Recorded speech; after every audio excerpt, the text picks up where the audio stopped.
Best wishes from Lucian to Cronius. Unlucky Peregrinus, or as he delighted to style himself, Proteus, has done exactly what Proteus and Homer did. After turning into everything for the sake of notoriety, and achieving any number of transformations, here at last he has turned into fire. So great, it seems, was the love of notoriety that possessed him. Now your genial friend has got himself carbonified, after the fashion of Empedocles, except that the latter at least tried to escape observation when he threw himself into the crater, while this gentleman waited for that one of the Greek festivals which draws the greatest crowds, heaped up a very large pyre, and leaped into it before all those witnesses. He even addressed the Greeks on the subject not many days before his venture. I think I can see you laughing heartily at the old man's drivelling idiocy. Indeed, I hear you give tongue as you naturally would. Oh, the stupidity, oh, the vainglory, oh, everything else we are in the habit of saying about it all. Well, you are doing this at a distance, and with far greater security, but I said it right by the fire, and even earlier in a great crowd of listeners, angering some of them, as many of them admired the old man's foolhardiness. But there were others besides myself who laughed at him. However, I narrowly missed getting torn limb from limb for you by the Cynics, just as Actaeon was by his dogs, or his cousin Pentheus by the Maenads. The complete mise en scène of the affair was as follows. You know, of course, what the playwright was like, and what spectacular performances he presented his whole life long, outdoing Sophocles and Aeschylus. As far as my part in it, as soon as I came to Illis, in going up by way of the gymnasium, I overheard a cynic bawling out the usual street-corner invocations to virtue in a loud, harsh voice, and abusing everyone without exception. Then his harangue wound up with Proteus, and to the best of my ability, I shall try to quote for you the very words he said. You will find the style familiar, of course, as you have often stood near them while they are ranting. Does anyone dare, he said, to call Proteus vainglorious? O earth, O sun, O rivers, O sea, O Heracles, god of our fathers, Proteus, who was imprisoned in Syria, and renounced 5,000 talents in favor of his native land, who was banished from the city of Rome, who is more conspicuous than the sun, who is able to rival Olympian Zeus himself, because he has resolved to depart from life by way of fire. Are there people who attribute this to vainglory? Why did not Heracles do so, and did not Asclepius and Dionysus, by grace of the thunderbolt? Did not Empedocles end by leaping into the crater? When Theognis, for that was the bawler's name, said that, I asked a bystander, what is the meaning of this talk about fire, and what have Heracles and Empedocles to do with Proteus? Before long, he replied, Proteus is going to burn himself up at the Olympic festival. How? Said I, and why? Then he undertook to tell me, but the cynic was bawling so that it was impossible to hear anyone else. I listened, therefore, while he flooded us with the rest of his bilge water, and got off a lot of amazing hyperbole about Proteus, for not deigning to compare him with the man of Sinope, or his teacher Antisthenes, or even with Socrates himself. He summoned Zeus to the list. Then, however, he decided to keep them about equal, and thus concluded his speech. These are the two noblest masterpieces that the world has seen, the Olympian Zeus and Proteus. Of the one, the creator and artist was Phidias, of the other, nature. But now this holy image is about to depart from among men to gods, borne on the wings of fire, leaving us bereft. After completing this discourse with copious perspiration, he shed tears in a highly ridiculous way, and tore his hair, taking care not to pull very hard, and at length he was led away, sobbing as he went, by some of the cynics, who strove to comfort him. After him, another man went up at once, not permitting the throng to disperse, but pouring a libation on the previous sacrificial offerings while they were still ablaze. At first he laughed a long time, and obviously did it from the heart. Then he began somewhat after this fashion.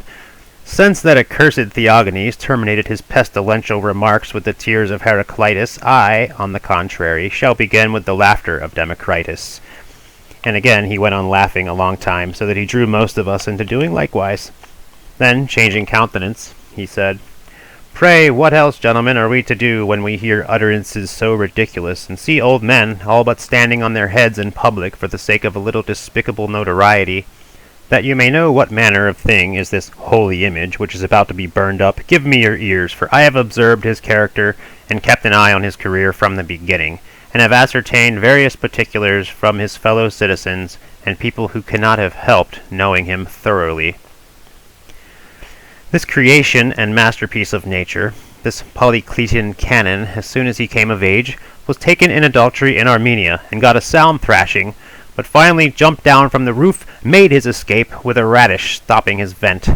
Then he corrupted a handsome boy, and by paying 3,000 drachmas to the boy's parents, who were poor, bought himself off from being brought before the governor of the province of Asia.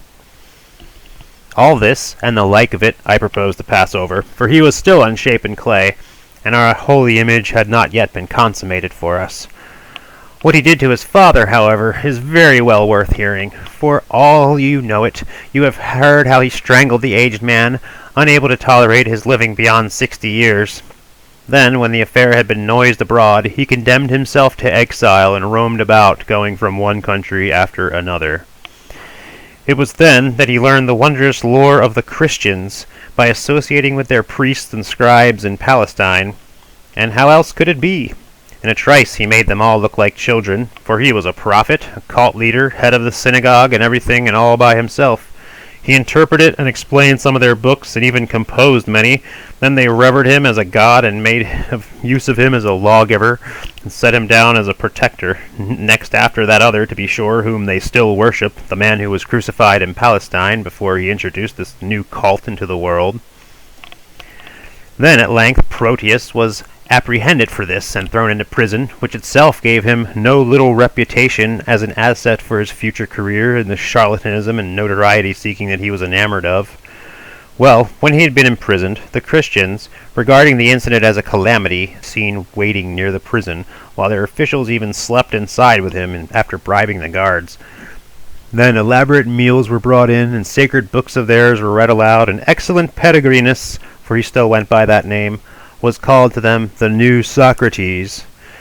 Indeed, people even came from the cities in Asia, sent by the Christians at their common expense, to succor and defend and encourage the hero. They show incredible speed whenever any such public action is taken, for in no time they lavish their all.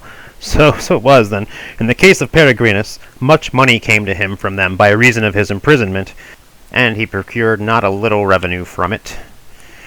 The poor wretches have convinced themselves, first and foremost, that they are going to be immortal and live for all time, in consequence of which they despise death and even willingly give themselves into custody, most of them.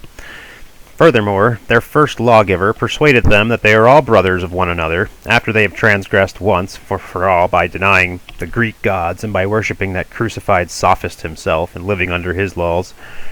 Therefore they despise all things indiscriminately and consider them common property, receiving such doctrines traditionally without any definite evidence. So if any charlatan and trickster, able to profit by occasions, comes among them, he quickly acquires sudden wealth by imposing upon simple folk. However, Peregrinus was freed by the then governor of Syria, a man who was fond of philosophy. Aware of his recklessness and that he would gladly die in order that he might leave behind him a reputation for it, he freed him, not considering him worthy even of the usual chastisement. Upon returning to his home, he found that the matter of his father's murder was still at fever heat, and that there were many who were pressing the charge against him. Many of his possessions had been carried off in his absence, and only his farms remained, amounting to 15 talents, for the entire property which the old man left him had worth perhaps 30 talents, not 5,000 as that utterly ridiculous Theogonies asserted. Even the entire city of Parium, taking along with it the 5 that are its neighbors, would not fetch that much, including the men, the cattle, and all the rest of their belongings. However, the charge and complaint was still aglow, and it was probable that before long somebody would appear against him above all, and people themselves were enraged, mourning over the good old man, as he was called by those who had seen him, so impiously slain. But observe, what a plan our clever Proteus discovered to cope with all this, and how he escaped the danger. Coming before the assembly of the Parians, he wore his hair long by now, dressed in a dirty mantle, and had a wallet slung in his side. The staff was in his hand, and in general he was very histrionic in his get-up. Manifesting himself to them in this guise, he said that he relinquished to the state all of his property, which had been left him by his father of blessed memory. When the people, poor folk agape for the largesse, heard that, they lifted their voices forthwith. The one and only philosopher, the one and only patriot, the one and only rival of Diogenes and Crates. His enemies were muzzled, and anyone who tried to mention the murder was at once pelted with stones. He left home then for the second time, to roam about, possessing an ample source of funds, and the Christians, through whose ministrations he lived in unalloyed prosperity. For a time he battened himself thus, but then, after he had transgressed in some way, even against them, he was seen, I think, eating some of the food that is forbidden them, they no longer accepted him, and so being at a loss, he thought he must sing a palinode and demand his possessions back from his city. Submitting a petition, he expected to recover them by order of the emperor. Then as the city sent representatives to oppose the claim, he achieved nothing, but was directed to abide by what he had once for all determined, under no compulsion from anyone. Thereafter he went away a third time to Egypt, to visit Agathobulus, where he took that wonderful course of training in asceticism, shaving one half of his head, daubing his face with mud, demonstrating what they call indifference, by erecting his yard amid a thronging mob of bystanders, besides giving and taking blows on the backside with a stalk of fennel, and playing the con man even more audaciously in many other ways. From there, thus equipped, he set sail for Italy, and immediately after disembarking he fell to abusing everyone, in particular the emperor, knowing him to be mild and gentle, so that he was safe in making bold. The emperor, as one would expect, cared little for his libels, and did not think fit to punish for mere words a man who only used philosophy as a cloak, and above all a man who had made a profession of abusiveness. But in our friend's case, even as this, his reputation grew, among simple folk anyhow, and he was a cynosure for his recklessness, until finally the city prefect, a wise man, packed him off for immoderate indulgence in the thing, saying that the city had no need of any such philosopher. However, this too made for his renown, and he was on everybody's lips as the philosopher who had been banished for his frankness and excessive freedom. So that in this respect he approached Musonius, Dio, Epictetus, and anyone else who has been in a similar predicament. Coming at last to Greece under these circumstances, at one moment he abused the Eleans, and another he counseled the Greeks to take up arms against the Romans, and at another he libeled a man outstanding in literary attainments and position because he had been a benefactor to Greece in many ways, and particularly because he had brought water to Olympia and prevented the visitors from the festival from dying of thirst, maintaining that he was making the Greeks effeminate, for the spectators of the Olympic games ought to endure their thirst, yes, by heaven, even to lose their lives, no doubt, many of them, through the frequent distempers which formerly ran riot in the vast crowd on account of the dryness of the place. And he said this while he drank that same water. When they almost killed him with stones, mobbing him with one accord, he managed to escape death at the moment by fleeing to Zeus for sanctuary, stout fellow. And afterwards, at the next Olympiad, he gave the Greeks a speech in which he had composed during the 4 years that had intervened, praising the man who had brought in the water, and defending himself for running away at the time. At last he was disregarded by all, and no longer so admired, for all his stuff was stale, and he could not turn out any further novelty from which to surprise those who came in his way, and to make them marvel and stare at him, a thing for which he had a fierce craving from the first. So he devised this ultimate venture of the pyre, and spread a report among the Greeks immediately after the last Olympic games that he would burn himself up at the next festival. And now, they say, he is playing the charlatan over that very thing, digging a pit, collecting logs, and promising really awesome fortitude. What he should have done, I think, was first and foremost to await death, and not to cut and run from life. But if he had determined to be off, at all costs, do not use fire for any of these devices out of tragedy, but to choose for his departure some other form of death out of the myriads that are out there. If, however, he is partial to fire, as something connected with Heracles, why in the world did he not quietly select a well-wooded mountain and cremate himself upon it in solitude, taking along only one such person, such as Theognis here for his Philoctetes? On the contrary, it is in Olympia, at the height of the festival, all but in the theater, that he plans to roast himself, not undeservedly by Hercules, if it is right for parricides and for atheists to suffer for their hardiness. But for that point of view, he seems to be getting about it very late in the day. He ought to long about to have been flung into the bull of Phalaris, but to pay the fitting penalty instead of opening his mouth to the flames once for all and expiring in a trice. For people tell me that no other form of death is quicker than that by fire, for you only have to open your mouth and die forthwith. The spectacle is being planned, I suppose, as something awe-inspiring, a fellow getting burnt up in a holy place where it is impious even to bury others who die. But you have heard, no doubt, that long ago a man who wished himself to become famous burned the temple of the Ephesian Artemis, not being able to attain that end in any other way. He himself has something similar in mind, so great is the craving for fame that has penetrated him to the core. He alleges, however, that he is doing it for the sake of his fellow men, that he may teach them to despise death and endure what is fearsome.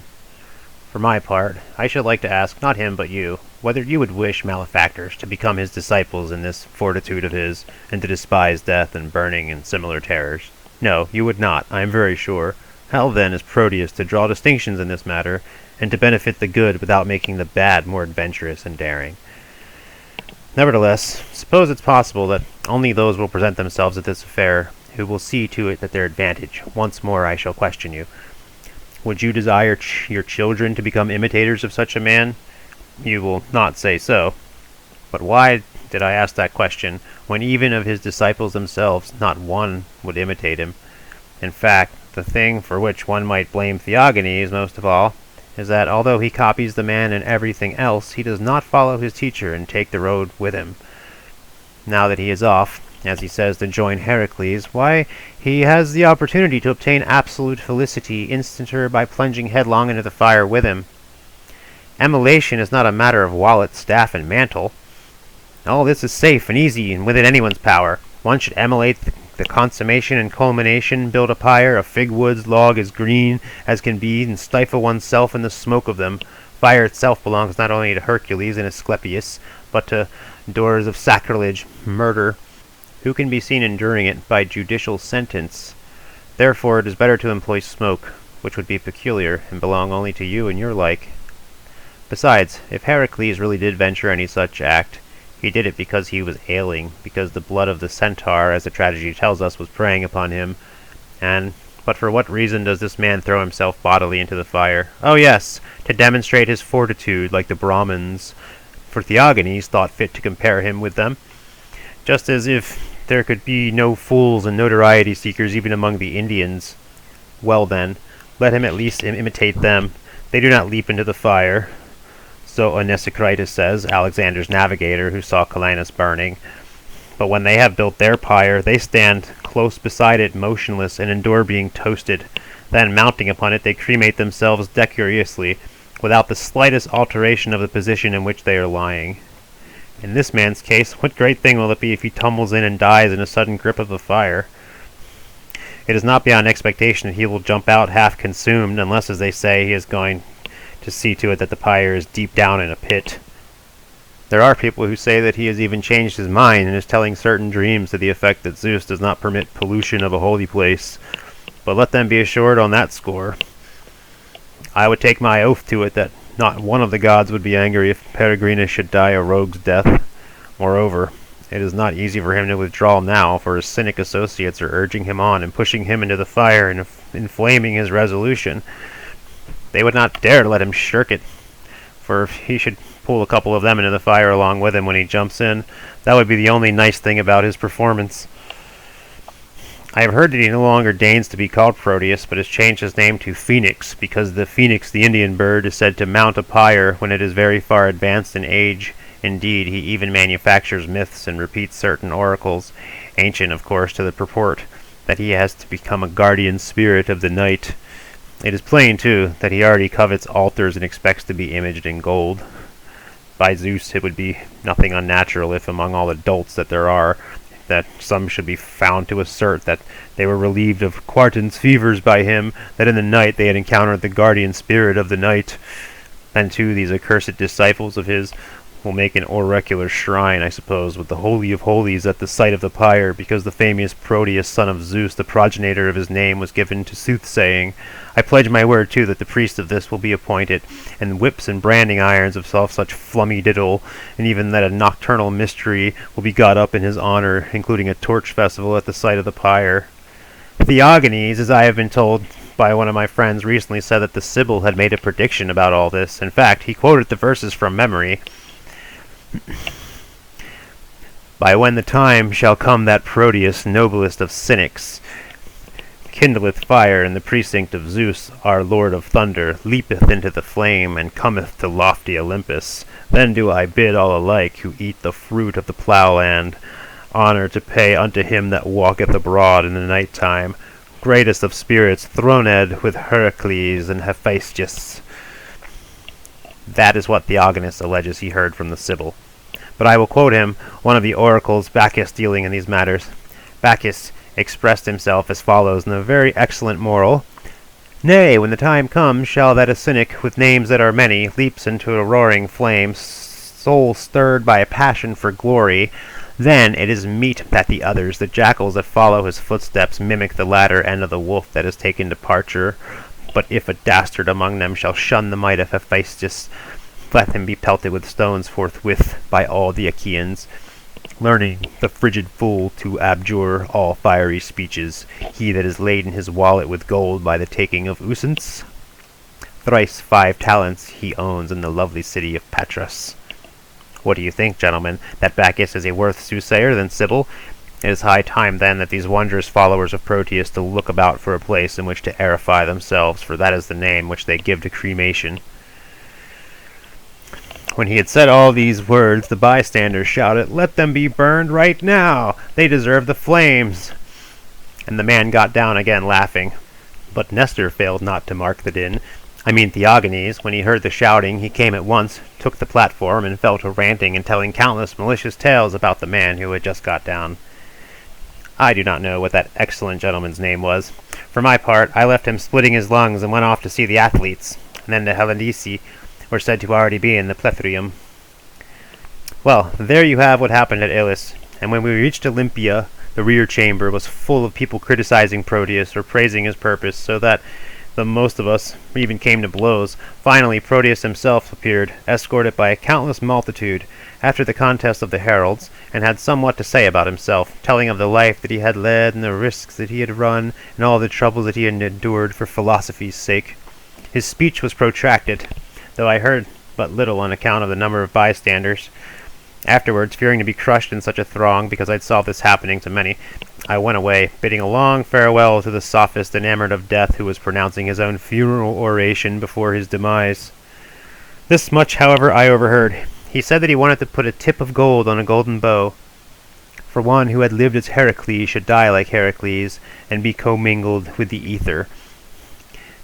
And I wish, said he, to benefit mankind by showing them the way in which one should despise death, wherefore all men ought to play Philoctetes. To me, the more witless among people began to shed tears and crawl out, Preserve your life for the Greeks! But the more virile part bawled, Carry out your purpose! By which the old man was moderately upset, but because he had hoped that all would cling to him and not give him over to the fire, but retain him in life against his will naturally, Carry out your purpose, assailing him quite unexpectedly, caused him to turn still paler, although his color was already deathly, and even started to tremble slightly, so that he brought his speech to an end. You can imagine, I expect, how I laughed, for it was not fitting to pity a man so desperately in love with glory, beyond all others who were driven by the same fury.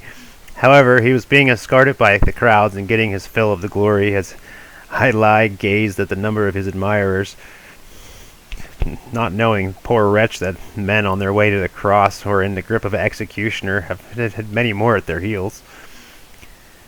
Soon the Olympic Games were ended, the most splendid Olympics that I had seen, though it was then the 4th time that I had been a spectator, and it was not easy to secure a carriage, since many were leaving at the same time. I lingered against my will, and Peregrinus kept making postponements, but at last had announced the night on which he would stage his cremation. So, as one of my friends had invited me to go along, I arose at midnight and took the road to Harpina, where the pyre was.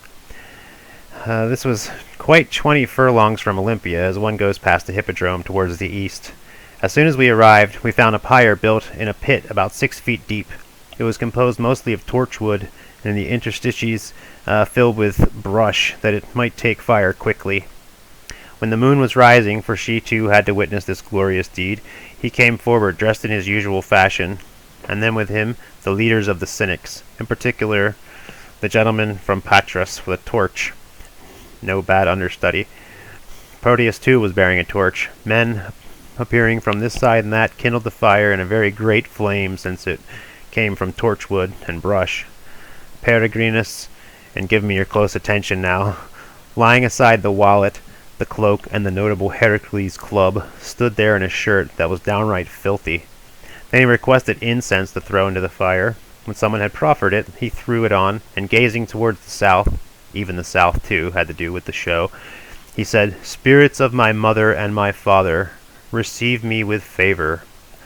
With that, he leapt under the fire. He was not visible, however, but was encompassed by the flames, which had risen to a great height. Once more I see you laughing, Cronius, my urbane friend, at the denouement of the play.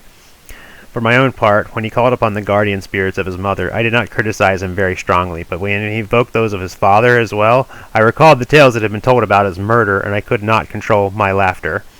The cynics stood about the pyre, not weeping to be sure, but silently evincing a certain amount of grief as they gazed into the fire, until my gorge rose at them, and I said, "Let us go away, you simpletons. Is it not an agreeable spectacle to look at an old man who has been roasted, getting our nostrils filled with a villainous reek? Or are you waiting for a painter to come and picture you as the companions of Socrates in prison are portrayed beside him?"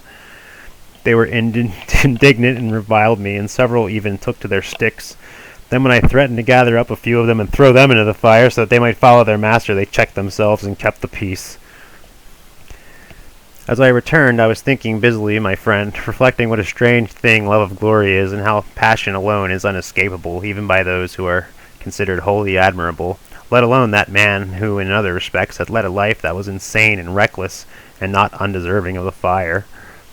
Then I encountered many people coming out to see the show themselves, for they expected to find him still alive. You see, on the day before, it had been going around that he would greet the rising sun, as in fact they say the Brahmins do before mounting the pyre.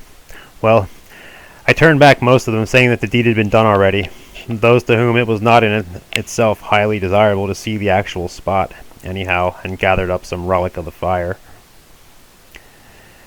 In that business, I assure you, my friend, I had no end of trouble telling the story to all while they asked questions and sought exact information.